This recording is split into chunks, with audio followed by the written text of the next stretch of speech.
Hello, this is Furkan Korkmaz. I'm here with Lauren Rosen today, and then we're gonna have a little chat, and then she's gonna have some questions for me, and then I hope I have some answers for her.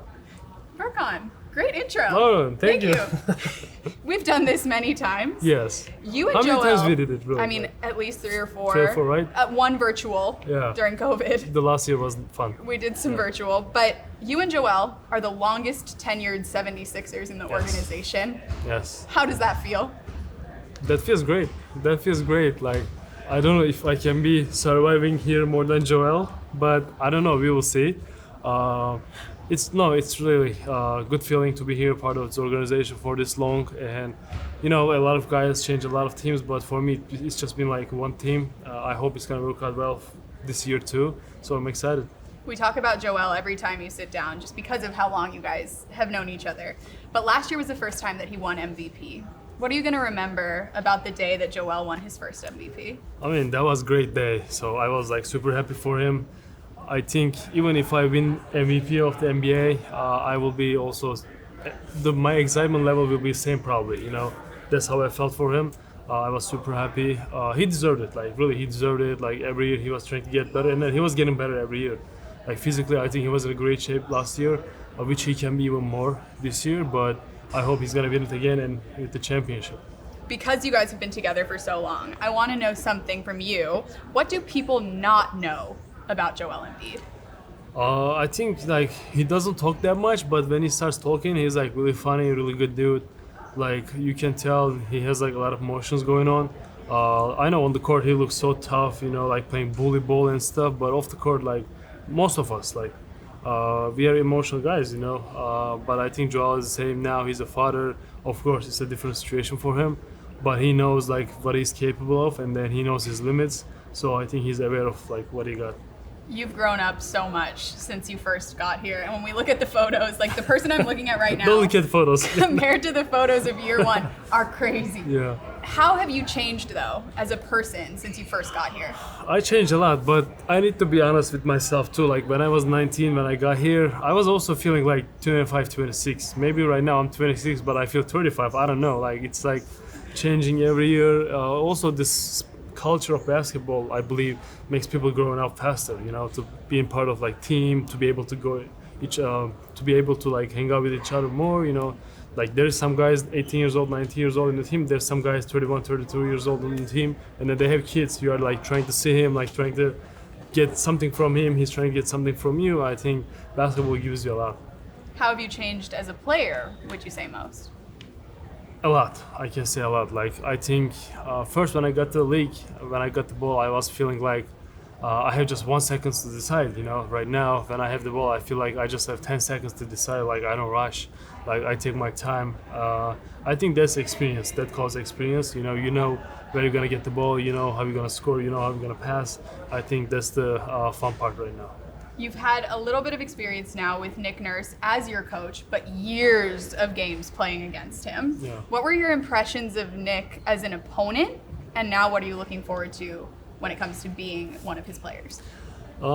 He has a lot of tricks. Like I can definitely say that because there's some coaches like they don't use any tricks, just like straight up offense and defense. No coverages, nothing. But I think he has a lot of like tricks. He has a lot of guns, so he can just put it on the court.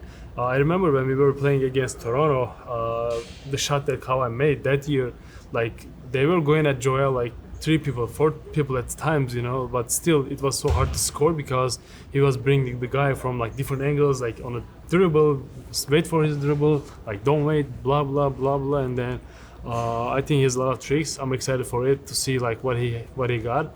And I was here with him like 2 weeks almost, working out, get some shots up, and he's like helpful, he's positive. I think it's gonna work out well for us. You're one of the only guys, Tobias as well, but that experienced that 2019 series and Kawhi's shot, and also experienced Joel's shot when he eliminated the Raptors. When you think about the relationship that the Sixers and the Raptors have had over the years, where do you think you guys can find middle ground bringing a system that was successful for them here to Philly? I think they were playing the same basketball for 48 minutes. Doesn't matter if it was playoffs or not, especially at home. They were playing with a lot of pace. And I think that's what he's going to try to bring it here. I think this training camp is going to help us and show us like how fast can we be. If you could give yourself a word of advice young Furkan from the Yeah. pictures, day one as a 76er, what would you tell him?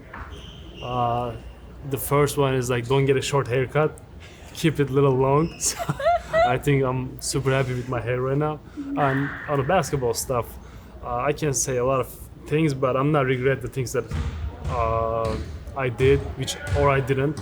And I can just say like keep doing your thing, and then make sure you take the decisions with your mind. Like don't listen to anybody else, because the people are gonna give you advice a lot, but at the end of the day, when you go to the bed, you're gonna be with yourself. No one is gonna be around you. So just be yourself.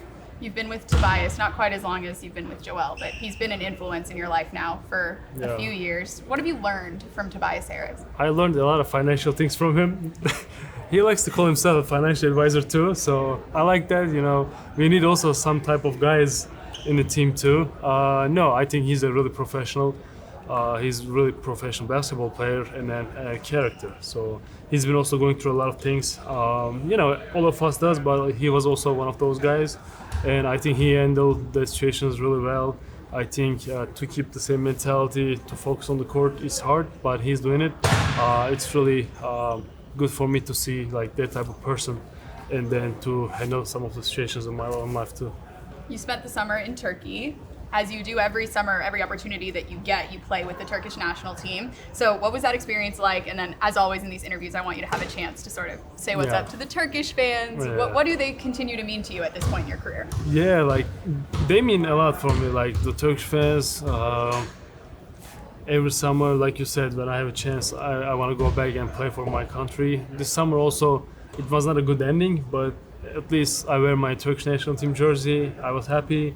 It was good to play in front of my crowd, my people, and I spent a real good time with family and friends. That was huge, you know, like being here for 8-9 months and not being able to go back. It hurts sometimes, but we are here for our jobs, our business, so it's always good to take care of that first and then go back to our country. Well, I know they're very proud of you, even just from the fact that I have a ton of Turkish followers and they're always asking where Furkan is. So here he is. We got him. So post me more.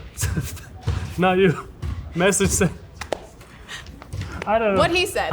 Okay, Furk, rapid fire round. You ready? Yes. All of these questions you answer with the name of one of your teammates. For the season ahead, you get to switch Yeah. closets with someone on the team. Whose closet do you want? PJ.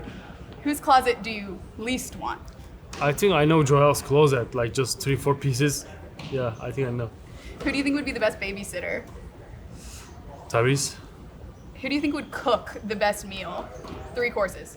Oh, 3 courses. You're a foodie, so it's important. that I'm you just answer this. on the eating part, not the cooking part. So, I don't know. It's a tough question. Maybe the house?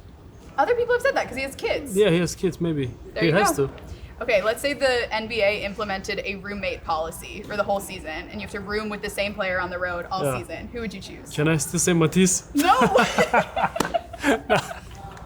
Okay, so this year I will say I can see myself like with Jaden, like for real. You guys have gentle spirits. Yeah, Tyrese too. Dimel, he's good too. I mean, everybody's good, you know, but just the communication terms of, part. like, yeah. Communication part. I think those 3. Who would make the best NFL quarterback? Myself. Really? Yeah. How much football have you played? American football. It's not about how much I play. I think I'm a good passer, so that's why. Oh, I see. You see, Who do you think has the most unread text messages in their phone? Joel. Who do you think, if you guys were all superheroes for like 5 hours, who would solve the most crimes? Tyrese. If the apocalypse hit, who would survive the longest? I'm gonna die first. I don't know who'll survive last. I would say Pat. He's a survivor. If you needed someone to help you and you only got to make one phone call, who would you call? Like to Help you. If you're in trouble, help. your car broke down or Oh. something, yeah. I will call him PJ. Yeah, PJ. He's gonna help. Probably. Great answer. Yeah, I know. Furkan Korkmaz, thank you Thank so you. much.